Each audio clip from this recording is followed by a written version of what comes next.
எவ்வளவு நேரம் பேசலாம் என்று தோழர் காளீஸ்வரன் அவர்களிடம் கேட்டேன். நீங்க எவ்வளவு நேரம்னாலும் பேசுங்கன்னு சொன்னாரு. ஆனா இவ்வளவு ஆளுமைகள் இருக்கும் போது எவ்வளவு நேரம் வேண்டுமானாலும் பேசுங்க என்பதை நான் டேக்கன் ஃபார் கிராண்டடாக எடுத்துக்கொண்டு பேசிக்கொண்டே இருக்க விரும்பவில்லை. சமீபத்தில் இந்தியா முழுவதும் இருக்கின்ற அரசியல் சிக்கல் உங்களுக்கு தெரியும். என்னடா அரசியலை பற்றி இங்கு பேசுகிறானே என்று நினைக்க வேண்டாம். தமிழ்நாட்டின் அரசியல் வரலாறே கலை இலக்கியத்திலிருந்து தான் தொடங்கியது. சமகாலத்தில் தமிழ்நாடு வரலாறு என்று நாம் இன்றைக்கு பேசுகிறோமே, இந்த சமகால வரலாற்றை நமக்கெல்லாம் இந்தியாவின் பிற மாநிலங்களை விட உயர்ந்த மாநிலமாக தமிழ்நாடு இருக்கிறது என்றால் அதற்கான விதை கலையும் கலை குழுவினரும் போட்டதுதான். திராவிட இயக்க அரசியலாக இருக்கட்டும், இங்கு நடைபெற்றுக் கொண்டிருக்கின்ற பல்வேறு இயக்கங்களாக இருக்கட்டும், பொதுவுடைமை இயக்கமாக இருக்கட்டும், அனைவருமே கலையின் வழியாகத்தான் வந்து சேர்ந்திருக்கிறோம். தோழர் காளீஸ்வரன் அவர்கள் ஒரு விஷயத்தை குறிப்பிட்டார். 3 நூற்றாண்டுகள், ஒரே நூற்றாண்டில் 3 இயக்கங்கள் 100 ஆண்டுகளை நிறைவு செய்கின்றன. ஒன்று, இந்திய அளவில் உருவாக்கப்பட்ட இந்திய பொதுவுடைமை கட்சி 100 ஆண்டுகளை கடக்கிறது. இரண்டாவதாக, தமிழ்நாட்டில் உருவாக்கப்பட்ட திராவிட இயக்கம் 100 ஆண்டுகளை, சுயமரியாதை இயக்கம் 100 ஆண்டுகளை தாண்டுகிறது. அதே 1925 நாக்பூரிலே தொடங்கிய RSS 100 ஆண்டுகளை தாண்டுகிறது. இதில் நாம் பாரம்பரிய கலைகள் என்று பேசுகிறோம், தொன்மம் என்று பேசுகிறோம். 100 ஆண்டுகளை கடந்து விட்டாலே அந்த 100 ஆண்டை கடந்த அனைத்துமே பாரம்பரியமாக கொண்டாடத்தக்கதுதானா? 100 ஆண்டுகளை எது கடந்தாலும் அது கொண்டாடத்தக்கதா? எது நம்முடைய பாரம்பரியம்? நம்முடைய பாரம்பரியத்தில் எதற்கு இடம் வேண்டும், எதற்கு இடம் தேவையில்லை என்பதை நாம் யோசிக்க வேண்டும். இன்றைக்கு 3 இயக்கங்கள் நூற்றாண்டை தாண்டுகின்றன. இந்த 3 இயக்கங்களில் எது நம்முடைய பாரம்பரியம், எது நம்முடைய தொன்மம், எது நம்முடைய தொன்மத்தில் கலந்த விஷம்? ஒரு துளி ஒரே ஒரு பால் குடத்தில் ஒரு துளி விஷம் கலந்தால் விஷம் பாலாக மாறாது, ஆனால் பால் விஷமாக மாறிவிடும். 1951ஆம் ஆண்டு சென்னையில் இருக்கக்கூடிய இன்ஜினியரிங் கல்லூரி, அன்றைக்கு சென்னை இன்ஜினியரிங் கிண்டி இன்ஜினியரிங் கல்லூரியாக இருந்தது. இன்றைக்கு அந்த பல்கலைக்கழகம் அண்ணா பல்கலைக்கழகமாக இருக்கிறது. அந்த பல்கலைக்கழகத்திலே பேசிய போது முத்தமிழறிஞர் கலைஞர் ஒரு உதாரணத்தை மேற்கோள் காட்டுகிறார். பூந்தோட்டம் என்ற தலைப்பிலே கலைஞர் பேசுகிறார். ரொம்ப அழகான ஒரு உதாரணத்தை கலைஞர் நம் முன்னால் வைக்கிறார். பூந்தோட்டத்தில் மலர்ந்து மனம் வீசும் மலர்களை உழைக்காதவன், வியர்வை சிந்தாதவன் பறித்து சென்று பரவசத்தில் ஈடுபடுகிறான். ஒரு புறத்திலே இரும்புக்கரம் உண்டாக்கிய இன்பச் சோலை, அதிலே சுவை சிந்தும் தேன்மலர், அதை கொய்து செல்லும் பொன்கரம். இப்படி வேதையான சூழ்நிலை பூந்தோட்டத்திலே. எதை கலைஞர் வேதனையான சூழ்நிலை என்று குறிப்பிடுகிறார் என்றால், பூந்தோட்டம் என்றால் அந்த பூந்தோட்டம் எப்படிப்பட்ட பூந்தோட்டமாக இருக்க வேண்டும்? தோட்டத்திலே எல்லா மலர்களும் பூக்கும், ஆனால் அந்த தோட்டம் நறுமணம் வீசுகின்ற மலர்களால் நிறைந்த தோட்டமாக இருக்க வேண்டுமா, அல்லது முச்செடிகளால் நிறைந்த தோட்டமாக இருக்க வேண்டுமா என்பதை நாம் தீர்மானிக்க வேண்டிய காலகட்டத்தில் இருக்கிறோம் என்று 1951 கலைஞர் பேசினார். அதற்கு காரணம் இருந்தது.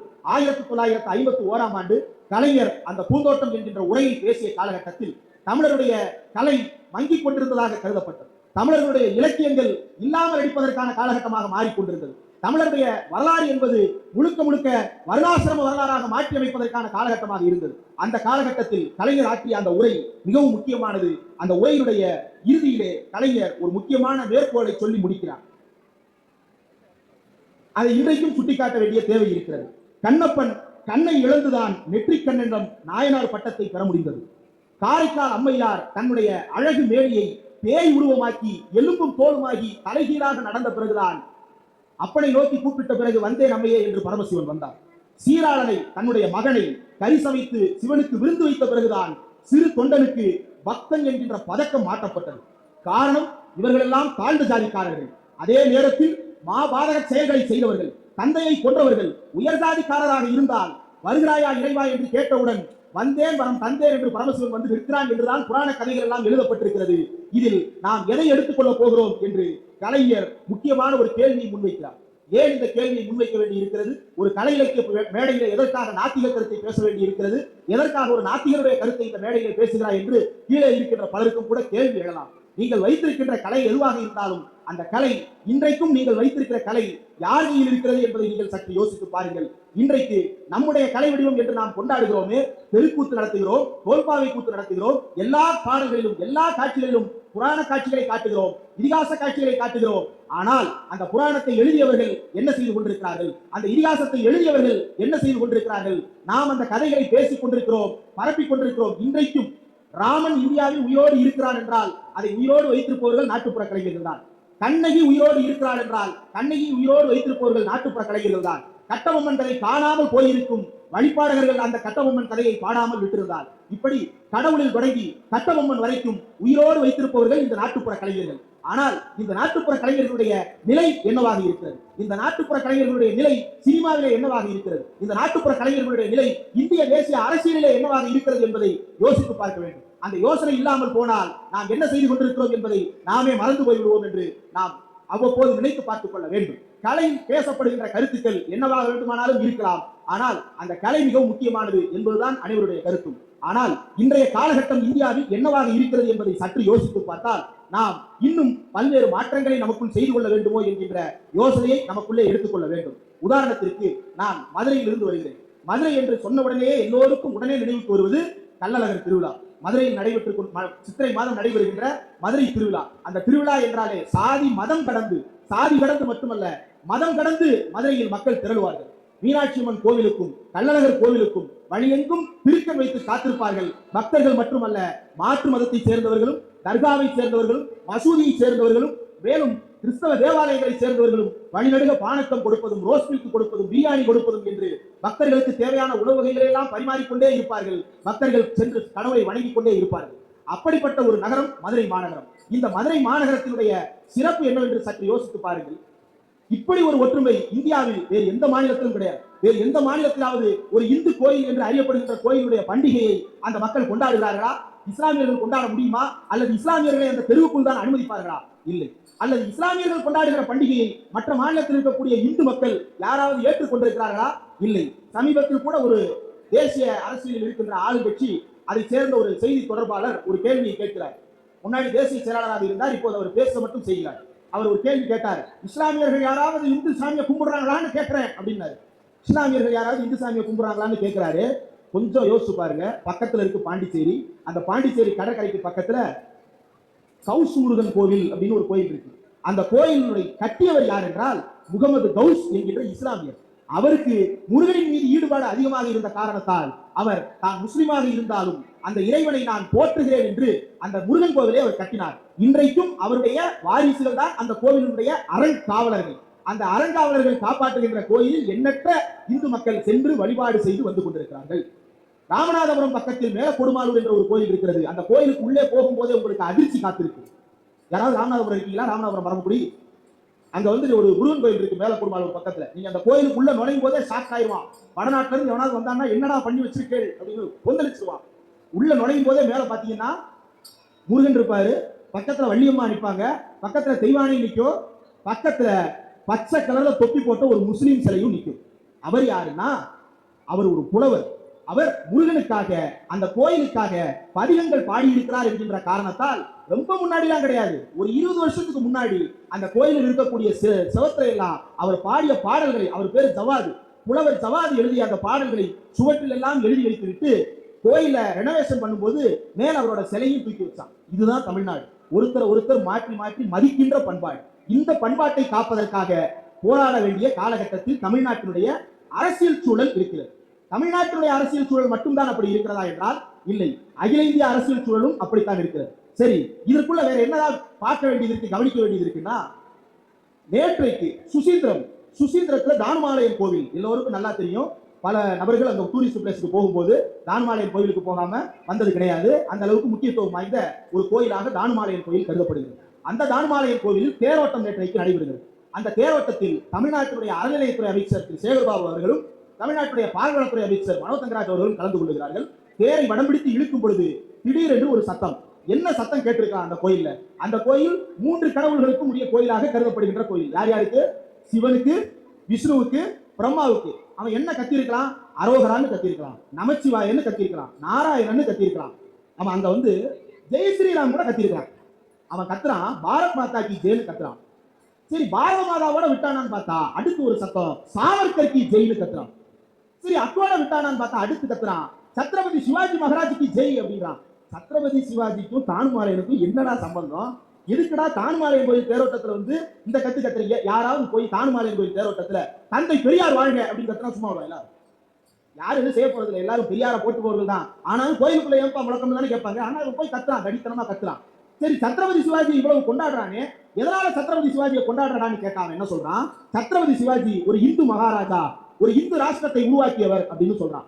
சத்ரபதி சிவாஜி இந்து ராஷ்டிராவை எப்படி உருவாக்கினார் என்கின்ற கதையை பேரறிஞர் அண்ணா சந்திரமோகன் என்கின்ற சிவாஜி கண்ட இந்து ராஜ்யம் என்ற ஒரு நாடகத்தை எழுதியிருக்கிறார். தமிழ்நாட்டில் இருக்கின்ற வீதிகள் தோறும் அரங்கேற்றப்பட்ட முக்கியமான நாடகம்.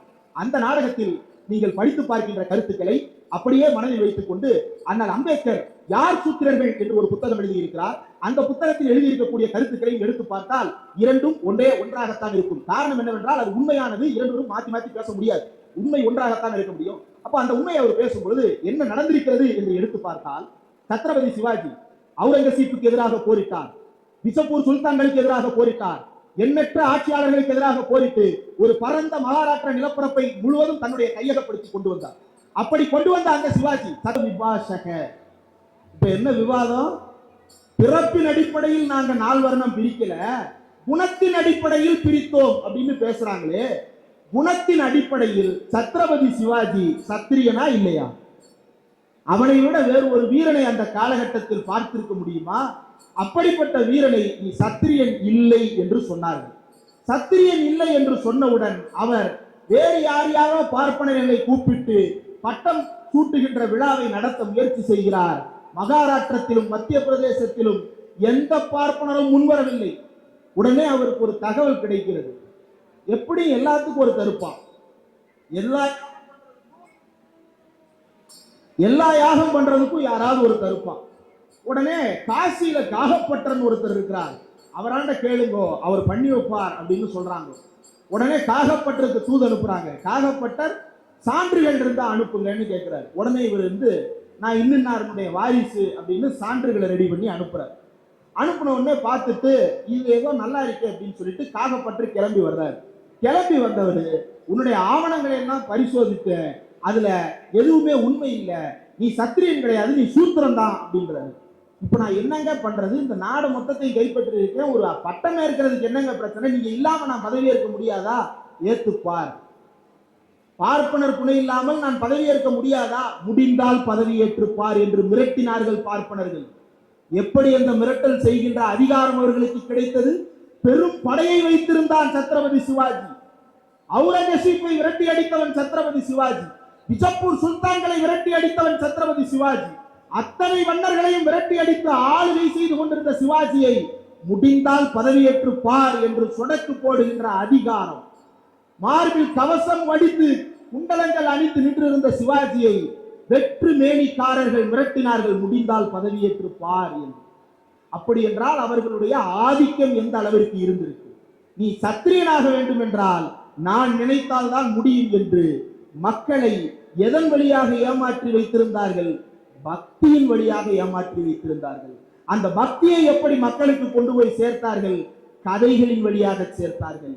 கதைகளை எப்படி மக்களுக்கு போய் சேர்த்தார்கள்? கலையின் வழியாக சேர்த்தார்கள்.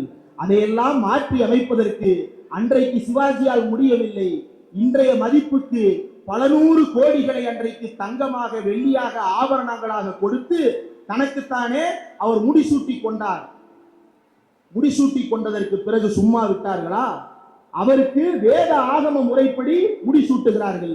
அவருடைய பேரனுக்கு நீ சூத்திரன், உனக்கு வேதத்தின்படி முடிசூட்ட முடியாது, வேறு முறைப்படிதான் சூட்ட முடியும் சொல்லிட்டு முறைகளை மாற்றான். அப்போ தானுமாலையன் கோயில சத்ரபதி சிவாஜி வாழ்கன்னு கத்துறானே, அந்த சத்ரபதி சிவாஜியை கோயிலுக்குள்ளே விடமாட்டேன்னு நிப்பாட்டி வச்சிருந்தாங்க.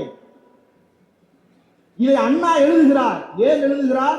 இந்த தமிழ்நாட்டில் எண்ணற்ற சிவாஜிகள் வாழத்தான் செய்கிறார்கள், ஆனால் அவர்கள் எல்லாம் சூத்திரர்கள் என்று கோயிலுக்கு வெளியே நிறுத்தப்பட்டிருக்கிறார்கள். அவர்கள் எல்லோருக்கும் முடிசூட்ட வேண்டும். அதனால் தான் அண்ணா எல்லோரும் இந்நாட்டு மன்னர்கள் என்று பேசினார். எல்லோரும் இந்நாட்டு மன்னராக வேண்டும் என்கின்ற நோக்கத்தில் தான் பேரறிஞர் அண்ணா சிவாஜி கண்ட இந்து ராஜ்யம் அல்லது சந்திரமோகன் என்கின்ற பாத்திரத்தை படைத்து சிவாஜியின் கதையை தமிழர்களுக்கு கொண்டு வந்து சேர்த்தார். ஆனால் இன்றைக்கு சிவாஜி இந்து மகாராஜாவாக மாறிவிட்டார். அவர் வாழும் காலத்தில் அவரை சூத்திரன் என்று கோயிலுக்கு வெளியேயும் அரண்மனைக்கு வெளியேயும் நிறுத்த பார்த்தவர்கள் இன்றைக்கு சிவாஜி வாழ்க என்று பேசுகிறார்கள் என்றால் அதற்கு காரணம் என்ன? நம்மை ஏமாற்றுவதற்கான வழிமுறைகளை கண்டுபிடித்துக் கொண்டே இருக்கிறார்கள். இன்னும் ஒரே ஒரு உதாரணத்தை சொல்லுகிறேன். அண்ணல் அம்பேத்கர் தான் பிறந்து படித்து வளர்ந்த காலகட்டத்தில் எவ்வளவு கொடுமைகளுக்கு ஆளாகி இருப்பார் என்பதை யோசித்து பார்க்க முடியாது. அவ்வளவு கொடுமைகளுக்கு ஆளாகி இருக்கிறார். அனைத்து மாணவர்களும் தண்ணீர் குடிக்கின்ற குடத்தில் அவரால் தண்ணீர் குடிக்க முடியாது. அனைத்து மாணவர்களும் செல்லுகின்ற ஒரு இடத்தில் அவரால் நடந்து செல்ல முடியாது. அனைத்து மாணவர்களும் உட்காருகின்ற இருக்கைகளில் அவரால் உட்கார முடியாது. அனைத்து மாணவர்களும் அணிகின்ற உடைகளை அவரால் அணிய முடியாது. ஆனால் அம்பேத்கர் ராஜாவின் சிபாரிசில் அந்த பள்ளிக்கூடத்திற்கு போயிருக்கிறார். யார் ராஜா? அந்த ராஜா சிவாஜியினுடைய வாரிசாக வந்த ராஜாவின் சிபாரிசில் அம்பேத்கர் போகிறார். ஆனால் நீ சிவாஜி பேரண்டையே சிபாரிசு வாங்கிட்டு வந்தாலும் உனக்கு எந்த இதுவும் கிடையாதுன்னு ஒடுக்குமுறை செய்கிறார்கள். ஒடுக்குமுறை செய்கிறார்கள். அதற்கு பிறகு அந்த ராஜாவினுடைய உதவியின் காரணமாக அண்ணல் அம்பேத்கர் மிகுந்த சிரமத்துக்கிடையில் சாதி வெறியை எல்லாம் தூக்கி எறிய வேண்டும் இந்த நாட்டில் இருந்தென்றால் நாம் கல்வி பெற்றாக வேண்டும் என்கின்ற உத்வேகத்தோடு படித்து உழைத்து முன்னேறி அவர் வந்திருக்கிறார். அவருடைய வாழ்க்கை வரலாறு நாம் எல்லோருக்கும் தெரிந்ததுதான். ஆனால் அமர் சித்திர கதா என்று ஒரு காமிக்ஸ் புத்தகம் இருக்கிறது. அமர் சித்திர கதை புத்தகம் எல்லாருக்கும் தெரிஞ்சிருக்கும். இந்த அமர் சித்திர கதை இந்தியாவில் பல கோடிக்கணக்கான புத்தகங்களாக காமிக்ஸ் வடிவில் விற்று கொண்டிருக்கின்றன. நாம் படிப்போம் இல்லையா, சின்ன வயசுல அம்புலி மாமா கதைகள் என்று காமிக்ஸ் படிப்போம் இல்லையா, அந்த காமிக்ஸ் வடிவம் தான் அந்த அமர் சித்திர கதா. சாவே இல்லாத கதைகள் அப்படின்னு அதுக்கு அர்த்தம். அந்த அமர் சித்திர கதாவில் அண்ணல் அம்பேத்கர் பற்றி ஒரு சிறப்பு புத்தகத்தை வெளியிட்டிருக்கிறார்கள். அந்த அம்பேத்கர் பற்றிய சிறப்பு புத்தகத்தில் என்ன சொல்லி இருக்கிறார்கள் தெரியுமா? முதல் பக்கம் என்ன இருக்கணும்? அம்பேத்கர் எந்த ஊர்ல பிறந்தாருன்னு தானே இருக்கணும். ஆனா அந்த தகவல் கிடையாது. அந்த புத்தகத்தில் என்ன இருக்கிறது தெரியுமா? அவங்க அப்பா ஆர்மியில சுபேதாரா இருந்தாரு. அந்த சுபேதாருக்கு ஒரு மாமா இருந்தாராம். அந்த மாமா சாமியாரா இருந்தாராம். அந்த சாமியாரை பார்க்கறதுக்காக அம்பேத்கரோட அப்பா ராம்ஜி செப்பல் வேண்டிக்கிட்டு போனாராம். போன இடத்துல அந்த மாமா சாமியார் வந்து, என்னப்பா எப்படி இருக்கேன்னு கேட்ட உடனே, நான் நல்லா இருக்கேன், நீங்க வீட்டுக்கு வாங்கன்னு கூப்பிடுறாராம். தம்பி, நான் உலக வாழ்க்கையை துறந்தவன், அதனால் உன்னோடு வீட்டுக்கு வர முடியாது என்று சொன்ன உடனே அம்பேத்கரோட அப்பா முகம் வாடி போச்சான். வாடி போன முகத்தை பார்த்த உடனே அந்த சாமியார் மாமா வந்து என்ன பண்ணிட்டாரா, உனக்கு இந்த உலகத்தையே வென்றெடுக்கும் ஒரு மகன் பிறப்பான் அப்படின்னு அருள்வாக்கு கொடுக்கிறாராம். அடுத்த பக்கத்துல அம்பேத்கர் பிறந்தார். இப்படியா பிறந்தார் அம்பேத்கர்? யாருமே எப்படி பிறந்தாங்கன்னு புத்தகத்தில் எழுதிலாம் விற்க முடியாது. ஆனா அம்பேத்கர் சாமியார் வரம் கொடுத்து பிறந்தாருன்னு எழுதியிருக்கிறான். அதுவும் அந்த சாமியார் நல்லா கவனிச்சு பாருங்க, அவரு அம்பேத்கர் அப்பாவோட மாமா. அவர் பார்ப்பன சாமியார் இல்ல, வேற ஏதோ ஒரு சாமியார் அருள்வாக்கு கொடுத்தாரா, அம்பேத்கர் பிறந்தாராம். என்னடா இது கதை?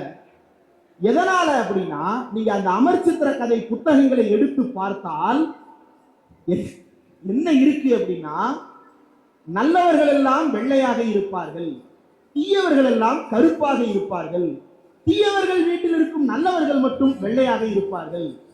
அதுல ராமாயணம்னு ஒரு கதை இருக்கு. அந்த ராமாயணத்துல ராமர் வெள்ளையா இருப்பார், லட்சுமணர் வெள்ளையா இருப்பார், சீதா பிராட்டி வெள்ளையா இருப்பா.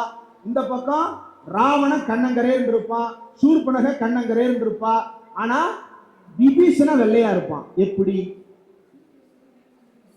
எப்படிடா விபீஷண வெள்ளையா பிறந்ததை நீ பாத்தியா?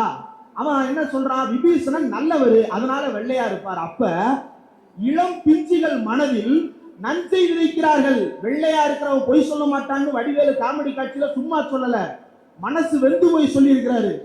வெள்ளையா இருக்கிறவன் பொய் சொல்ல மாட்டான் நம்புற ஊருடா இது, இந்த ஊர்ல என்னடா பண்றதுன்னு மனசு வெம்பி போய் வடிவேலு அந்த நகைச்சுவை செஞ்சிருப்பாரு போல.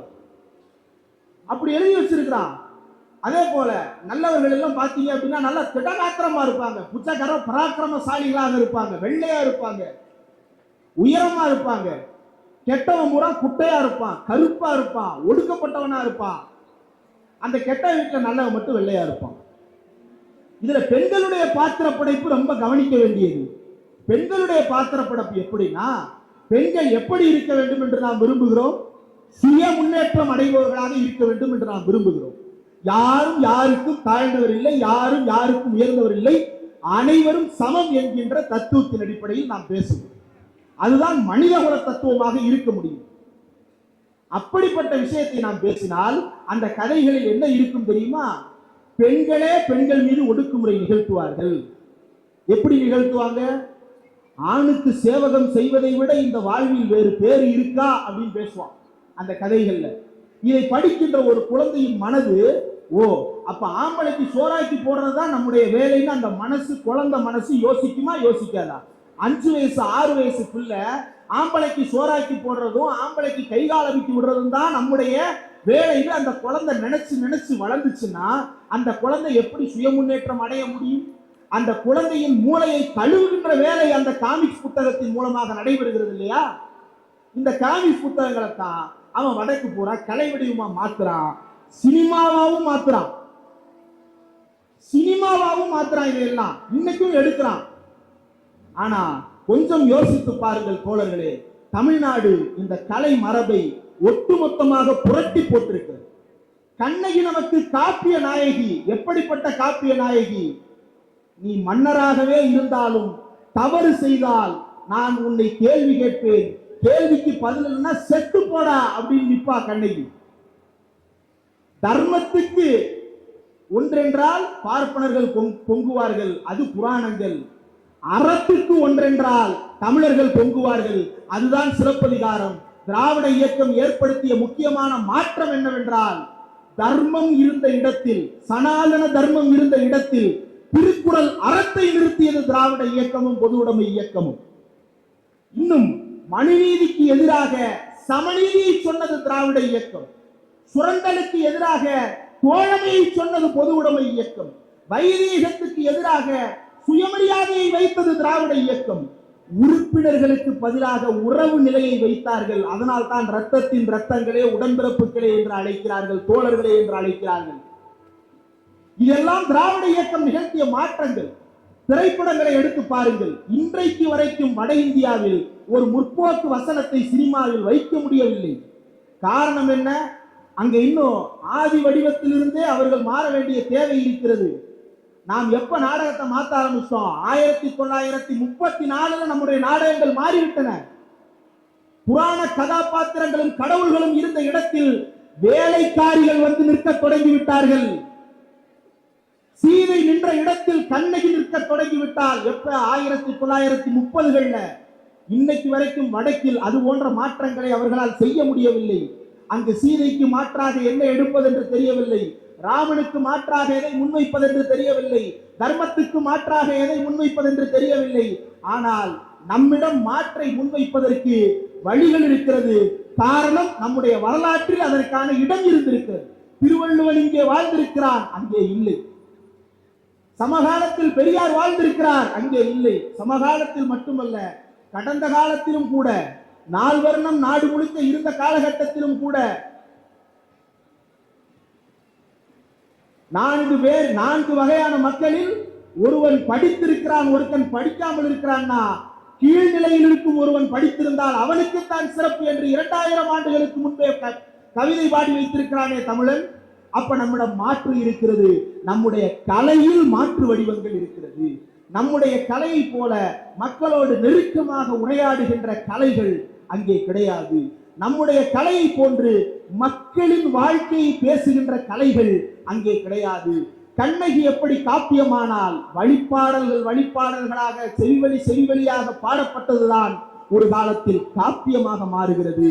2000 ஆண்டுகளுக்கு முன்னால் செவிப்பாடல்களின் வழியாக கண்ணகி அறத்தை பாடி இருக்கிறான் என்றால் அவன் எவ்வளவு அறமுள்ள மனிதனாக வாழ்ந்திருப்பான்.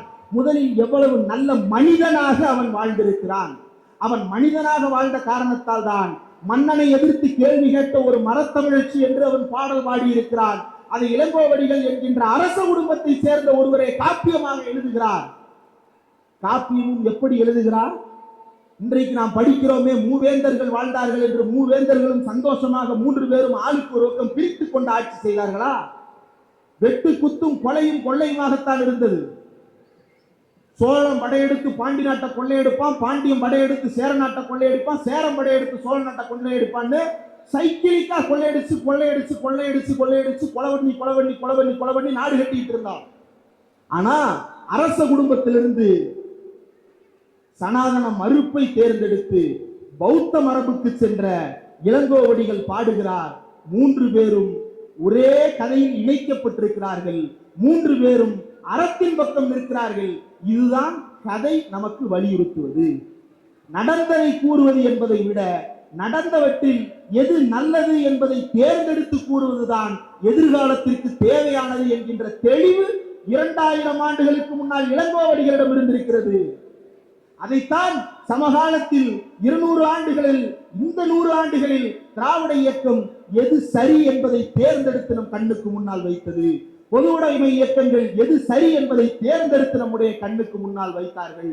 இந்த வரலாறுகளை, நம் சமகாலத்தில் இருக்கக்கூடிய கதைகளை நீங்கள் உங்களுடைய நாட்டுப்புற கலை வடிவங்களில் ஏற்றுங்கள்.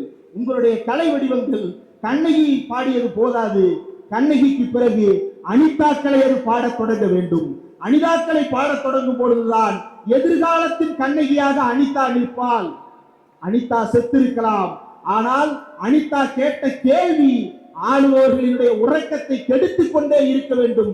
டெல்லியுடைய ஒடுக்குமுறைக்கு எதிராக ஒவ்வொரு முறை ஒழிக்கும் பொழுதும் எப்படி 2000 ஆண்டுகளுக்கு முன்னால் பாண்டியனுக்கு எதிராக கண்ணகியின் சிலம்பு ஒலித்ததோ, அதுபோல இன்னும் 2000 ஆண்டுகளுக்கு பிறகு டெல்லியின் கெக்களிப்புக்கு எதிராக அனிதாவின் சிலம்பு ஒலிக்க வேண்டும். உச்ச நீதிமன்றம் வரை சென்று போராடினால் அவளை கதையில் ஏற்றுங்கள்.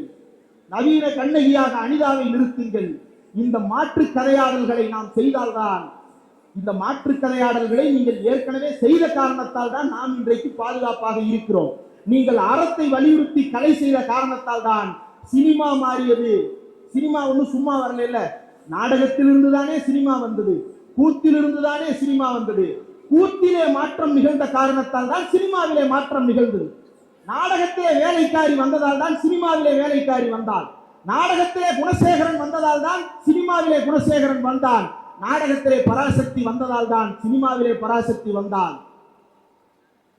கடந்த காலத்தில் நீங்கள் நிகழ்த்தி காட்டிய இந்த மாற்றம் தான் இன்றைக்கும் தமிழ்நாட்டை பாதுகாப்பான மாநிலமாக, மத வெறியிலிருந்து பாதுகாக்கப்பட்ட மாநிலமாக, சாதிய வெறியிலிருந்து பாதுகாக்கப்பட்ட மாநிலமாக, இந்தியாவிலேயே சமத்துவத்தை பேசுகின்ற ஒரே மாநிலமாக தமிழ்நாடு விளங்குகிறது என்றால் உங்களை போன்ற கலைஞர்களால் தான் அந்த தமிழ்நாடு இன்றைக்கு பாதுகாப்பாக இருக்கிறது என்பதை மார்கட்டி உறக்க சொல்லுங்கள்.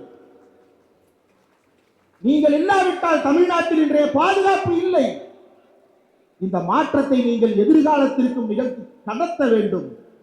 தமிழ் சினிமாவிலும் பல ஊடுருவல்கள் நிகழ்ந்து கொண்டே இருக்கின்றன. ஆனாலும் அந்த ஊடுருவல்களை உடைக்கின்ற வகையில் பா ரஞ்சித் போன்றவர்களும், மாரி செல்வராஜ் போன்றவர்களும், வெற்றிமாறன் போன்றவர்களும் தொடர்ந்து உழைத்துக் கொண்டே இருக்கிறார்கள். சமீபத்தில் ஒரு படம் வந்திருக்கிறது, சிறை என்று ஒரு படம் வந்திருக்கிறது, பார்த்திருப்பீர்கள். சிறை படம் பார்த்தீர்களா? பார்க்காதவர்கள் தயவு செய்து இன்னைக்கு 10 மணிக்கு விழா முடியுமா? 10 மணிக்கு விழா முடிந்தோடனே 10:30 பக்கத்தில் எந்த தியேட்டர் இருக்கோ போய் பார்த்துரு. ஏன் சொல்லுகிறேன் என்றால், அந்த படத்தில் ஒரு காட்சி, ஒரு விசாரணை கைதியை அழைத்து செல்லுகிறார். விசாரணை கைதியை அழைத்து செல்லும் போது கன் லோட் பண்ண கூடாது. பொது இடத்துல கன் அன்லோடடா இருக்கணும். அதாவது துப்பாக்கியில குண்டு மாட்டி இருக்க கூடாது, குண்டு தனியா இருக்கணும். பொது இடத்துல ஒரு குற்றவாளி அழைத்து செல்லும் போது அந்த குற்றவாளி திடீர்னு தப்பிச்சு போயிடுறான். எங்க இருக்கான்னு கூட்டிட்டு போன 3 போலீஸ்காரங்க தேடும் போது அந்த குற்றவாளி ஒரு போலீஸ் ஸ்டேஷன்லயே தஞ்சம் அடைஞ்சிருக்கான். போலீஸ் ஸ்டேஷன்ல தஞ்சம் அடைஞ்ச பார்க்கும்போது எகிரிக்கிட்டு அடிக்க போறான். அப்போ ஒரு இன்ஸ்பெக்டர் குறுக்க யார் நீ, எதுக்கு அவனை குறுக்க போந்து அடிக்கிற? ஏ ஸ்டேஷன், அவன் இங்க சரண்டர் ஆயிருக்கான், நீ யார் அவன் அடிக்க? ஐயா நான் தாங்க அவனை பாதுகாப்பு கொடுத்து கூட்டிட்டு வந்த போலீஸ், தப்பிச்சு ஓடி போயிட்டான். நீ தப்பிக்க விட்டுட்டு அவன் தப்பிச்சு ஓடி போயிட்டான்னு போய் சொல்லாத. ஆமா, ஏன் ஸ்டேஷனுக்குள்ள போந்து அவனை அடிக்க போறியே, என்ன கொழுப்பு இருக்கு உனக்கு அப்படின்னு கேட்கும்போது அந்த போலீஸ்காரன் சொல்லுவான், ஐயா அவர் முஸ்லீமுங்கய்யா அப்படின்னு. அப்பதான் கண்ணை பாக்குறாரு. கன் ஃபுல்லா லோடடா இருக்கு. என்னடா கண்ணை லோட் பண்ணி வச்சிருக்கிற, சுடுறதுக்கு ரெடியா இருக்கியா? ஆமாங்க அவன் முஸ்லீம். முஸ்லீம்னா சுற்றுவியா? நானும் முஸ்லீம் தான்டா, என் பேர் அப்துல் காதர். நீ சுட பாத்தியே, உன் பேர் என்னடா? அப்துல் ரவூப். அப்துல் ரவூப்ன்ற பேர் உனக்கு கேள்விப்பட்டிருக்கியாடா? இல்ல. ஈழத்துல தமிழர்கள் சாகுறாங்கன்னு நெஞ்சு வெடிச்சு போய் தமிழ்நாட்டில் தீ குளிச்ச தமிழன் பேர் அப்துல் ரவூப்டா. அப்படிப்பட்ட மக்களா, மனிதர்களா நாங்க வாழ்ந்துகிட்டு இருக்கிறோம். இன்னும் மதத்தை பிடிச்சு அழுகிறீங்கடான்ற ஒரு வசனத்தை துணிச்சலா சுரேஷ் ராஜகுமாரின்னு ஒரு இயக்குனர் இன்றைக்கு தமிழ்நாட்டில் படத்துல வைக்கிறாருல்ல. இதுதான் மொத்த தேசத்துக்கும் நாம சொல்ற செய்தி. நாங்க தமிழன்டா. நாமக்கல் கவிஞர் பாடினார்ல, தமிழன் என்ற ஒரு இனம் உண்டு, தனியே அதற்கு ஒரு குணம் உண்டுன்னார்ல. அந்த குணம் என்ன? நாங்கள் சமத்துவமானவர்கள் என்கின்ற குணம் தமிழர்களுடைய குணம். நாங்கள் சுயமரியாதை உள்ளவர்கள் என்கின்ற குணம் தமிழர்களுடைய குணம். நாங்கள் சமூக நீதியை பேசுபவர்கள், அது எங்களுடைய குணம். எதிர்கருத்தாக இருந்தாலும் கருத்தை கருத்தால் எதிர்கொள்வோம் என்று நிற்பவர்கள் தமிழர்கள், அது தமிழர்களுடைய குணம். இந்த குணத்திற்கேற்றார் போல வடிவம் தொன்மையாக இருக்கலாம், ஆனால் நம்முடைய வார்ப்புகள் புதிதாக இருக்க வேண்டும். இன்னும் புதிய புதிய வார்ப்புகளோடு வாருங்கள். தமிழ்நாடு இந்த கலைகளை கொண்டாட காத்திருக்கிறது. ஒரு நல்ல கலை உணர்ச்சி உள்ள முதலமைச்சர் நமக்கு கிடைத்திருக்கிறார். அவர் கலை குடும்பத்தில் பிறந்திருக்கிறார் என்பது மட்டுமல்ல, அவரே திரைப்படங்களில் பணியாற்றி இருக்கிறார். அவருடைய குடும்பத்தை சேர்ந்தவர்கள் தொடர்ந்து திரைப்படத்துறையில் பணியாற்றி கொண்டிருக்கிறார்கள். அவர்களுக்கு இந்த கலையின் மீதுள்ள ஆர்வத்தின் காரணமாகத்தான் இன்றைக்கும் தமிழ்நாடு பள்ளிக்கல்வித்துறையின் மூலமாக நடத்தப்படுகின்ற போட்டிகளில் கலைக்கு முன்னெல்லாம் எனக்கு தெரியும், நானும் ஸ்கூல்ல படிக்கும் போது கலை இலக்கிய போட்டிகள் நடத்துவாங்க. 3 போட்டி தான் நடக்கும். பேச்சு, கற்ற, கவிதை, அது போக ஒரு நாட்டுப்புற நடனம், அவ்வளவுதான் நடக்கும். ஆனா இன்னைக்கு எவ்வளவு கலைஞர்கள் பள்ளிக்கூடங்களில் இருந்து பெருக்கெடுத்து வந்து கொண்டிருக்கிறார்கள், ஊற்றெடுத்து வந்து கொண்டிருக்கிறார்கள். அந்த கலைஞர்களை எல்லாம் அரவணைத்துக் கொள்ளுங்கள். உங்கள் வீட்டு பிள்ளைகளை ஆதரிக்க இந்த அரசு காத்திருக்கிறது. என்னை விட காளீஸ்வரன் ஐயா என்னுடைய சேனலுக்கு கொடுத்த பேட்டியில் சொன்ன தகவல்கள் எல்லாம் எனக்கு அதிர்ச்சியாக இருந்தது. அவ்வளவு விஷயங்கள் சொல்லுகிறார். தமிழ்நாட்டினுடைய துணை முதலமைச்சர் கலையின் மீது மிகுந்த ஆர்வம் கொண்டவராக இருக்கிறார். இப்படிப்பட்ட ஒரு விழாவை இந்த வேலம்மாள் பள்ளி நிர்வாகமும் அனுமதித்ததற்கு முதலில் வேலம்மாள் பள்ளிக்கூடத்திற்கு ஒரு பெரிய கைதட்டலோடு நன்றி சொல்ல வேண்டும். காரணம் என்னவென்றால், பள்ளி கல்லூரிகளில் துப்பாக்கி சூட்டு பயிற்சி நடத்தி கொண்டிருக்கிறார்கள். பள்ளிக்கூடம் லீவ் விட்டா உங்க கிரவுண்ட்ல எங்க பிள்ளைகளுக்கு காவி கொடி வச்சு நாங்க துப்பாக்கி சுடுற பயிற்சி தர்றோம்னு வந்து நிக்கிறான். ஷாகா நடத்துறேன்னு வந்து நிக்கிறான். RSS முகாம் நடத்துறேன்னு வந்து நிக்கிறான். அப்படிப்பட்ட இடத்தில் இன்றைக்கு தமிழர்களுடைய தொன்மை கலைகளை காக்கின்ற இந்த விழாவை நடத்துவதற்கு வாய்ப்பை தந்த இந்த வேலம்மாள் பள்ளி நிலையத்தினுடைய நிர்வாகிகளுக்கு நாம் நன்றி சொல்லத்தான் வேண்டும். நானும் வேலம்மாள் பொறியியல் கல்லூரியில் படித்தவன் தான். மதுரையில வேலம்மாள் பொறியியல் கல்லூரியில் படித்தவன். அப்போதும் எனக்கு வேலம்மாள் கல்லூரியோடு ஒரு நெருங்கிய உறவு என்னவென்றால், நான் போன போதுதான் தமிழ்ல காம்பேரிங் பண்றது முதல்ல ஆரம்பிச்சாங்க. அதுக்கு முன்னாடி தமிழ்ல காம்பேர் பண்றதுக்கு ஆள் இல்லை. ஆனால் நன்றாக காம்பேரிங் பண்றான் அப்படின்னு தெரிஞ்ச உடனே 4 வருஷம் எந்த மேடையா இருந்தாலும் என்னை கூப்பிட்டு பேச வைப்பார்கள். அதற்கும் இந்த நேரத்தில் நன்றியை நான் அவர்களுக்கு தெரிவித்துக் கொள்கிறேன். இந்த விழா இன்னும் சிறப்பாக, இன்னும் அடுத்தடுத்து இந்த முறை பள்ளிக்கூடத்தில் நடக்கிறது என்றால் அடுத்த விழாவும் அதற்கு அடுத்த விழாவும் இன்னும் பிரம்மாண்டமாக ஒருங்கிணைக்கப்பட்டு வேலம்மாள் கல்லூரி மைதானத்தில் நடத்தும் அளவிற்கு இந்த மாற்று ஊடக மையத்தினுடைய வீதி விருது விழா வளரட்டும். கலைஞர்கள் வாழ்க, கலை வாழ்க, கலைஞர்கள் வளர்க, கலை வளர்க. அந்த கலைகளில் பகுத்தறிவும் சுயமரியாதையும் சமூக நீதியும் மேலோங்கி நிற்க தமிழ்நாடு மல்லிகை மனம் வீசும் பூந்தோட்டமாக மாற, இந்தியாவெங்கும் அந்த மல்லிகையின் மனம் இந்த தமிழ்நாட்டின் மனத்தை போல் நாமும் மணக்க மாட்டோமா என்று மனதளவில் ஏங்குகின்ற காலகட்டத்தில் இருக்கிறோம். அந்த ஏக்கம் அவர்களுக்கும் நனவாகட்டும். இந்த அஸ்ஸாமிலிருந்து கலைஞர்கள் வருகிறார்கள் என்று கேள்விப்பட்டேன். இது மிக முக்கியமான உரையாடல். அந்த அஸ்ஸாம் கலைஞர்களோடு உரையாடுங்கள். நம்முடைய கலை வடிவங்கள் அவர்களிடம் போகட்டும். அவர்களுடைய கலை வடிவங்கள் இங்கு வந்து சேரட்டும். நம்முடைய கருத்துக்கள் அவர்களை சென்று அடையட்டும். அவர்களுடைய கருத்துக்கள் நம்மை வந்து அடையட்டும். நடுவிலே இந்த நூல் மட்டும் எதற்காக ஆடுகிறது என்று தெரியவில்லை. தொன்ம குடிகளாகிய தமிழ் குடிக்கும் கலை உண்டு. அங்கே வடகிழக்கில் இருக்கக்கூடிய பழங்குடிக்கும் கலை உண்டு. நடுவிலே ஒரு நூல் ஆடிக்கொண்டிருக்கிறது. கலையே இல்லாமல் கவலையை மட்டும் 2 தரப்புக்கும் தருவதாக ஆடிக்கொண்டிருக்கிறது. அந்த நூல் அறுபடட்டும். வடகிழக்கும் தமிழ்நாடும் செழித்து ஓங்கட்டும். நன்றி.